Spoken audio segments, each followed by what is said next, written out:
Alright, so today is a quick modification of our combat text manager so we can actually start supporting more than just text. Now I didn't really plan this when I actually made the combat text manager, but it is a really simple change we can do.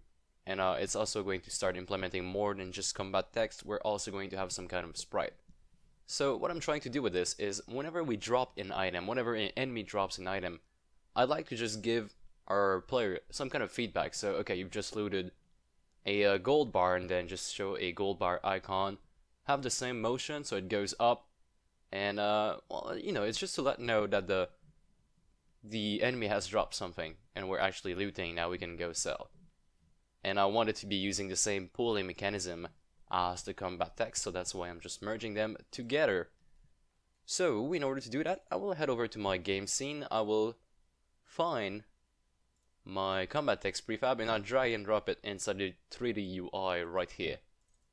Now this way we can actually look at it in our game scene. It's over here on the left, and this is the size of an actual combat text. Now what I'm going to do is I'm going to right click on this 3D UI, choose a new canvas, and I'll put it below the combat text so it assumes the whole size. So now this canvas, this new canvas that I just did, going to put everything on 0, and it is now, should actually be the same exact size as the combat text. I will now pull it out and swap places, so this canvas is now the parent of the combat text. Okay, and let's also make sure we put the anchor in the middle now. We don't want this to be scaling anymore. And did that remains, yeah, so that's still the same size as it was before. We got 100 here. We can move the position to 0, and this is now our new parent. This is going to be the combat text. This is going to be the text by itself. So now the text is only, the text is now its own thing. And we are going to right click on the combat text, go under image. So we're creating a new image. Let's make sure that this one assumes the same exact size as its parent. It might be a little bit too big, so I might have messed up here. Yeah, I probably did mess up, so okay, let's fix that really quickly. You see the scale we have for the text is 0.025. I'm going to copy this in the combat text like this. Now head over to my text. This is now 1, 1, and 1, and my image should now be this size. And if I turn it off, this is the result we get. So nothing has really changed, and we can now turn this back on, actually scale this the way we'd like. So maybe give it about 40 by 40. Is that too big? I think that's perfect. Actually, let's try 35 by 35. Now tell yourself that this is going to be the icon of, say, a gold bar, and it is slowly going up as we loot the object. So this is going to be the loot sprite or loot image. You can change the sprite if you wish. Of course, we'll be changing it by code as soon as we have those images, but we don't have those right now, so that's a shame. We're gonna have to do that later. And okay, so we've got the combat text, the loot, not look, the loot image. And below that loot image, I'll actually add another small image. And this is going to be some kind of little plus sign that I'll put.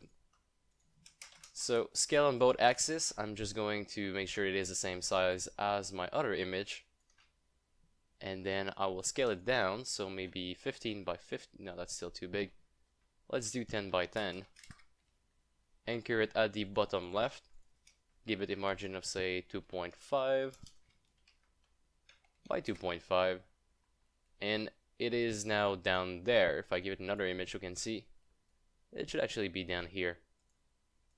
So just tell yourself that this is going to be some kind of little plus sign, so green plus sign that is going to let you know that you've just looted an object. Okay, cool. So we got this thing now. We need to actually modify our combat text script so we can actually make this work. But beforehand, let's make sure we drag and drop this new combat text in the old one and override the prefab. By doing this, we probably broke a lot of stuff, so we're gonna have to go ahead and just fix them now. Let's open up the Combat Text Manager. Oh, small bug here. Let me just reopen that again.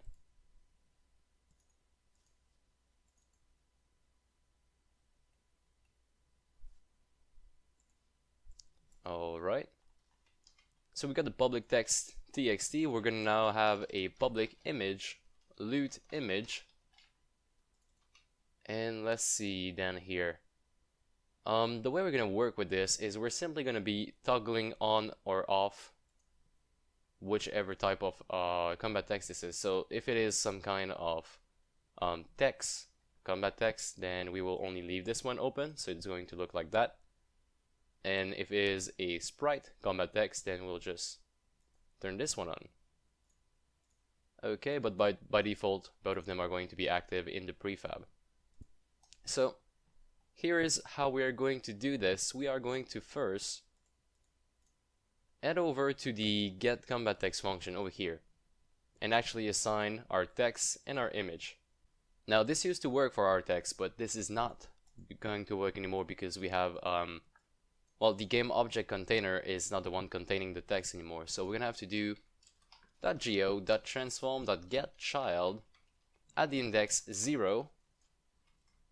Then we do a get component text. Now just below that, cmb.lootImage is equal to cmb.go.transform.getChild at the index 1, get component. We're getting the image component. This way we should actually have both set. And yes, so let's move on. Now, under the show function, we are going to give ourselves a little section here where we swap over to text mode.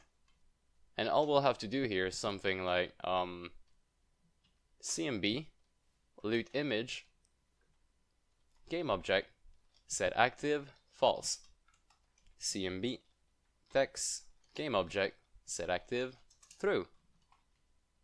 It is going to be as simple as that. And well, right now we should have fixed our previous result. Let's actually delete that and have a look in the game, see if we're getting any crashes. Hopefully we aren't, so let's have a look.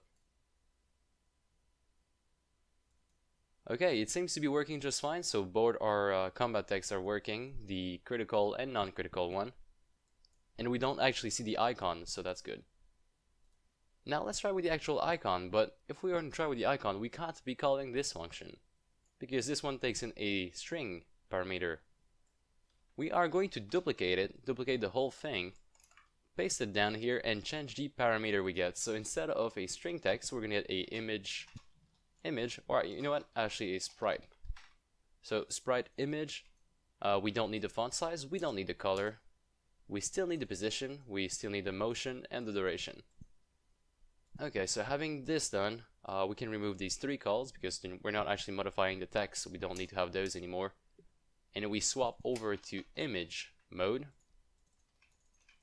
just inverse these two, and this is going to work fine. This is working fine. Now all we're going to be saying is cmb.lootImage.sprite is equal to image, which is the one we get in parameters. So we don't really have that images yet because we haven't made our texture, but you know, eventually we're going to be able to actually call that once we have access to some global array of texture for the loots. But I think that's pretty much it actually for the combat text. Now we can head over to the loot manager where we do the dropping.